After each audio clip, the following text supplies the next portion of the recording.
Baby, hello, nakupenda sana. Hello, mama, hello, wapi baby, mapenzi tangu. Hello, nakutaka sana. Oh, mama, oh,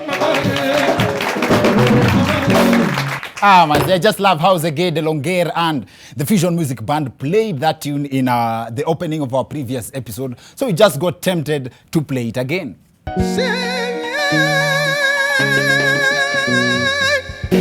Mzee aliniambia nikiimba hiyo kitu mara 5 ama tukifanya show hivyo mara 5 nitapata hiyo sauti.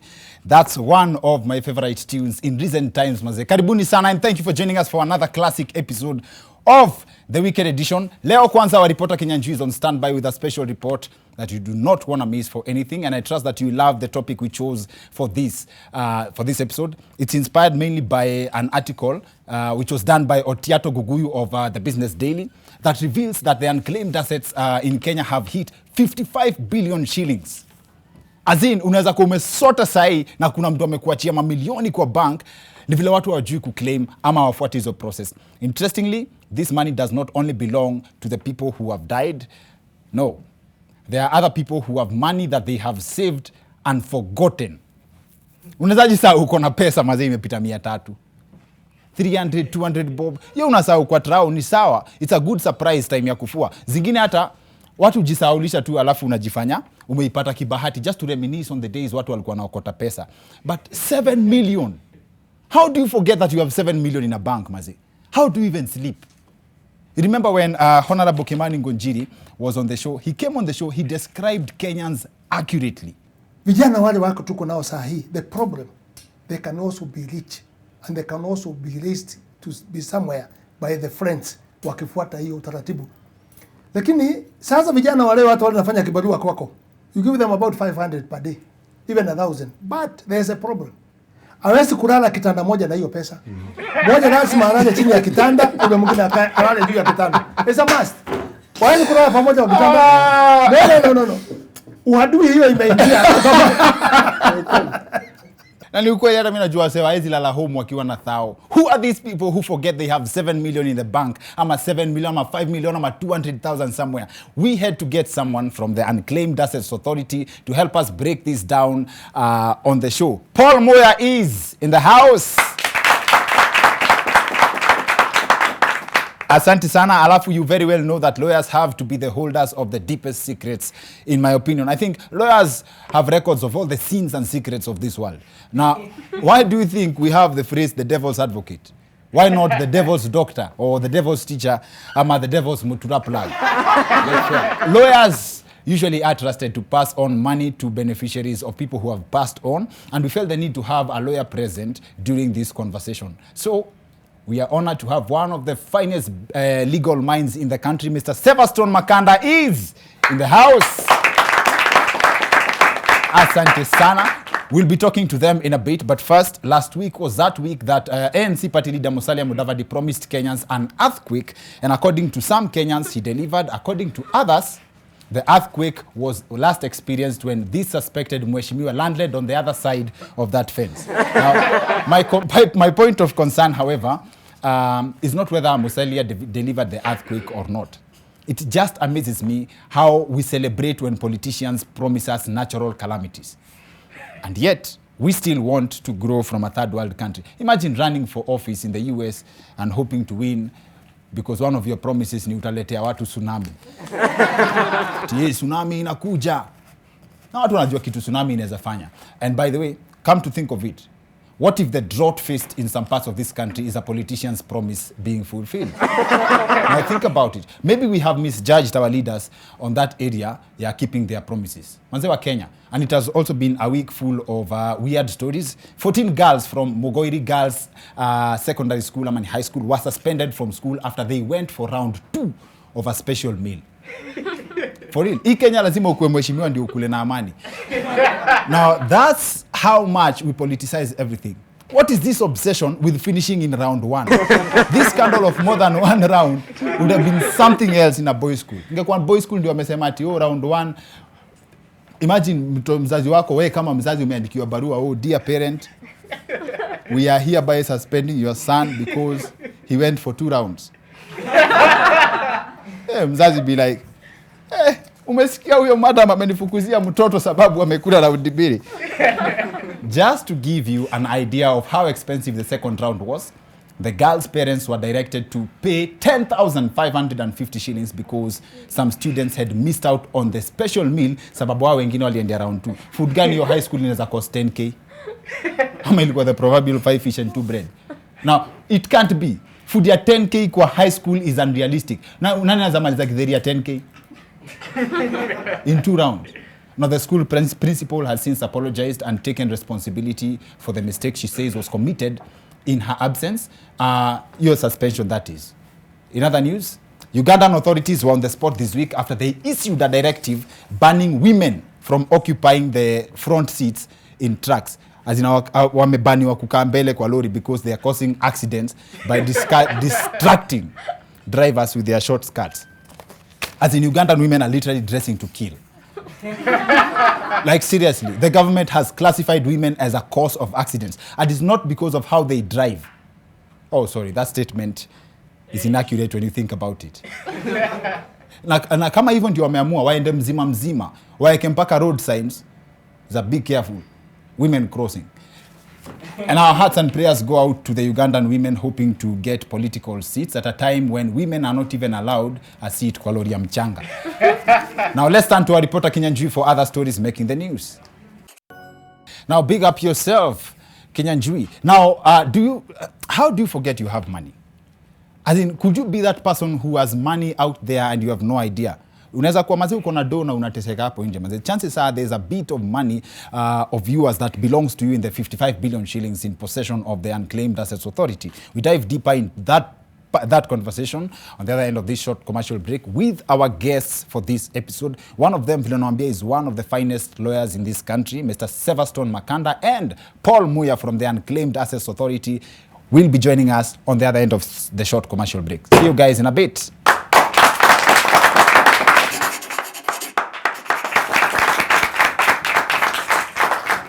Well, welcome back to the weekend edition. Maze, asante sana for joining us for this episode. I'm your host, Dr. Kingori. Maze, kuna 55 billion iko hapo nje na ni unclaimed asset za wase wako huko nje na hawajui ama wanajua na wameshindwa kuendea. That's the subject of this show. Na our guest for this episode, one is a lawyer na mmoja anawaka na Unclaimed Assets Authority. Sevastone Makanda na Paul Muya are in the house. Asante. Hii mambo ya unclaimed assets. Kama you have 55 billion that has been surrendered, so it means that there is money out there yenye mingi yenye haijakuwa surrendered. Yes. We did a survey in 2018 and established that in the market actually we have about 241 billion. And you see, the survey is a voluntary survey where we would ask an institution, how much money do you think you have? And then they will give you an indication of how much billion. And then we will do extrapolation of within a particular sector and another sector and so on, how much therefore are we estimating? And the current estimate in the market, in addition to whatever assets we have, is approximated at 241 billion. So actually, dead people could pay the SGR.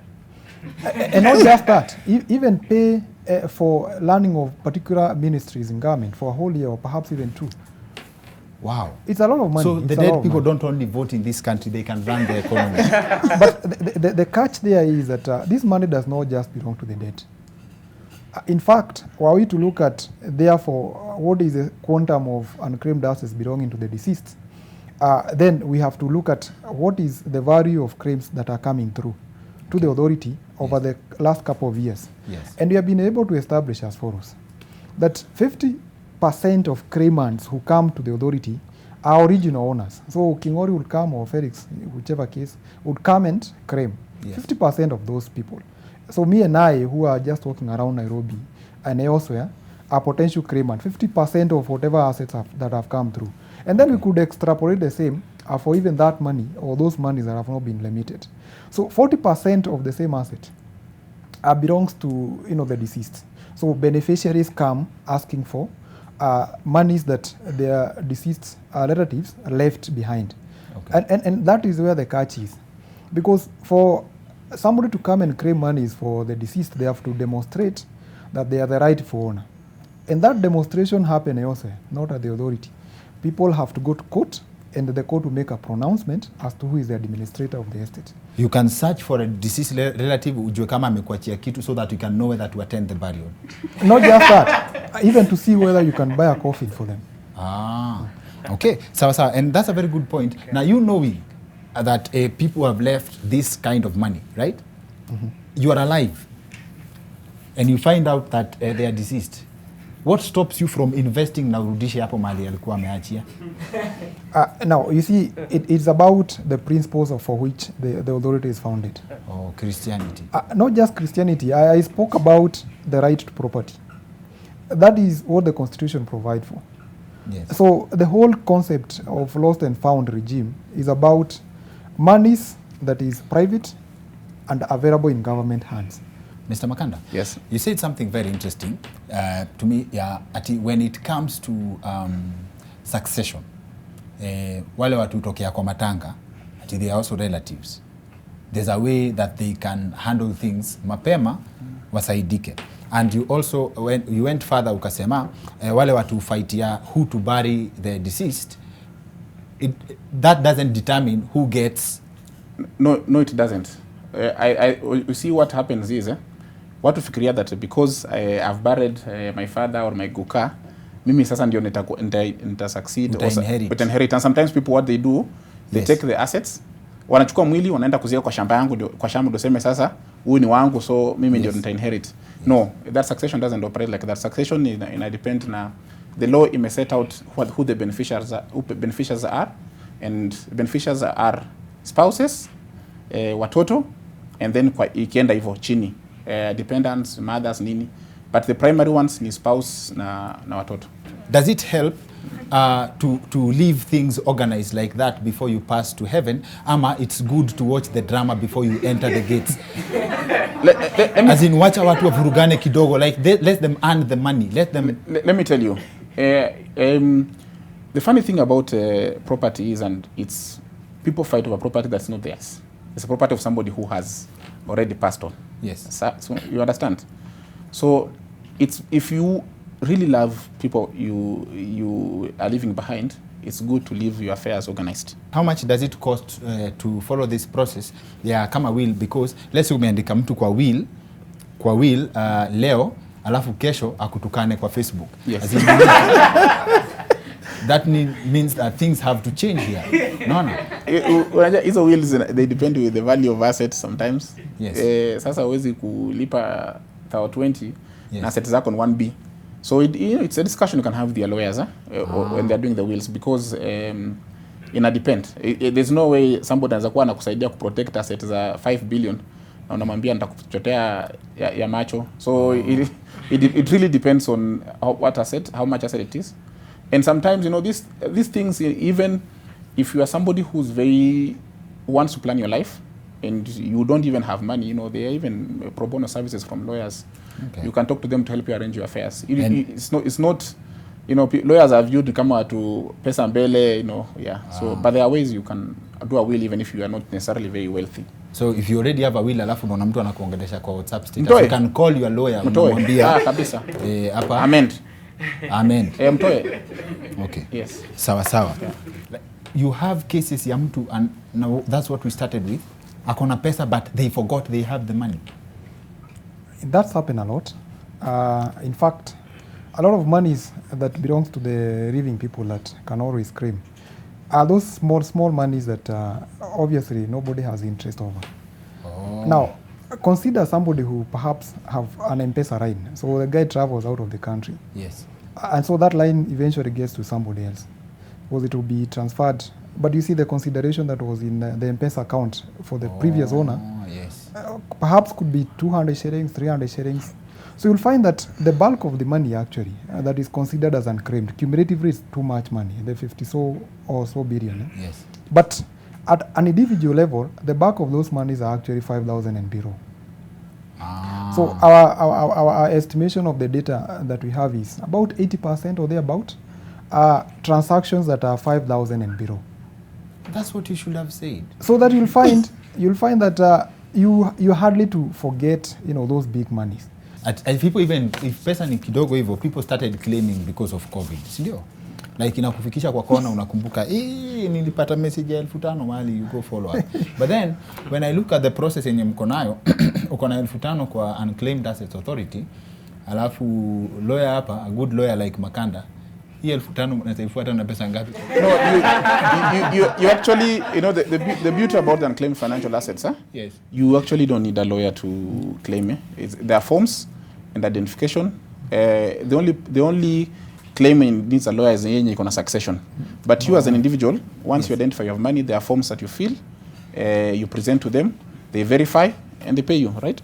Which is correct. Yeah. And by the way, you see, the service we offer is also free of charge. Yeah. Yes. Anybody, whether they are claiming 100 million or so, or 17 shillings like we have paid before, need not pay. Mtu alikujia 17 bob. Certainly. Na alisahau aje hiyo. Not just forgetting about it, Yes. but the sentimental value attached to that consideration. You see, it's an investment, and for once, you consider that for once, at least government can pay somebody. You know, a lot of government agencies around are always demanding money. I mean, and I don't name names. They will ask you for this license fee, they will charge you for this or the other. But for once, there is this government agency that literally takes money back to the owners. 55 billion, Paul. Wewe kama unajua ni 55 billion. Ukienda utoe 2 million. Kampuni itajua umetoa na mwenyewe pia hayuko. Of course.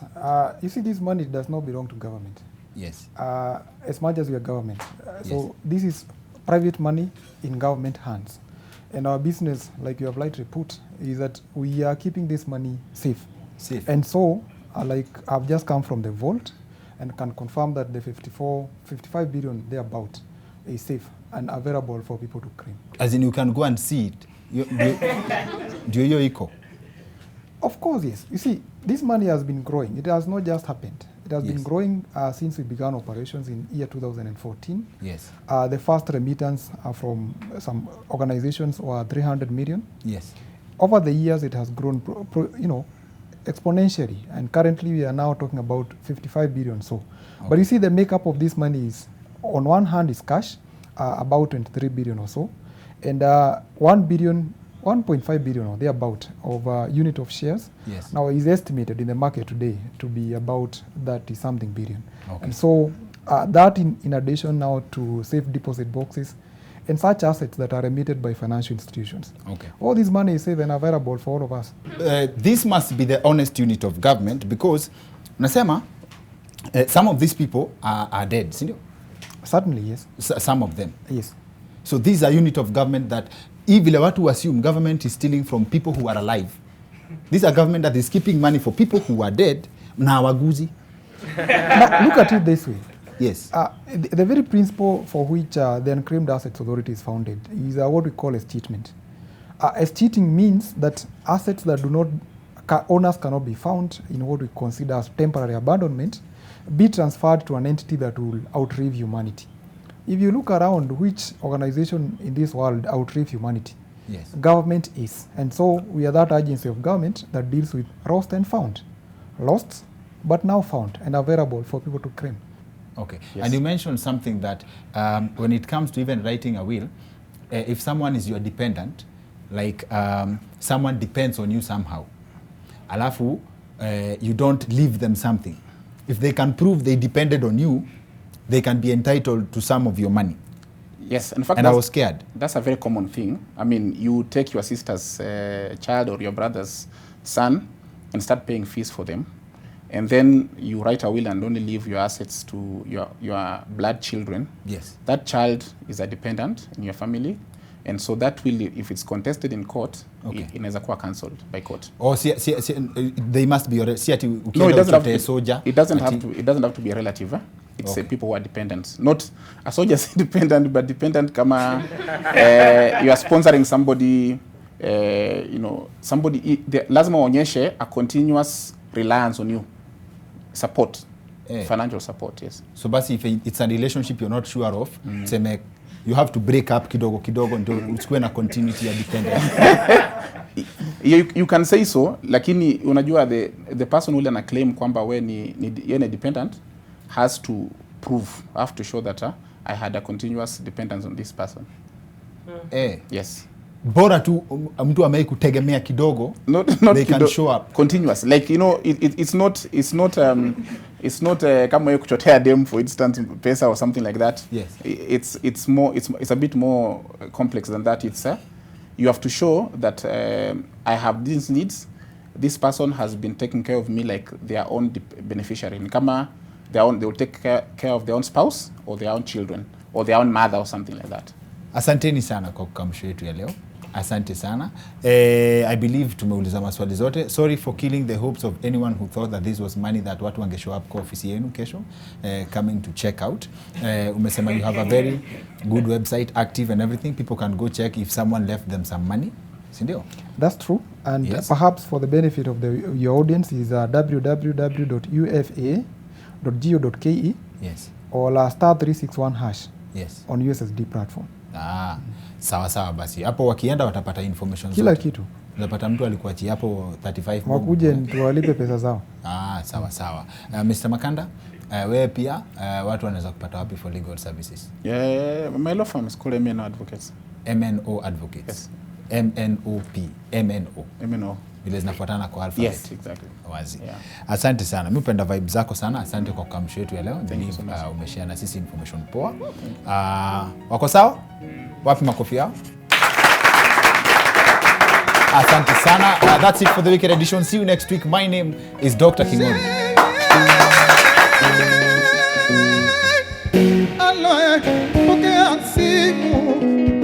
Baby, alo, nakupenda sana. Alo mama, alo, wakipendi mapenzi tano. Alo, nakutaka sana.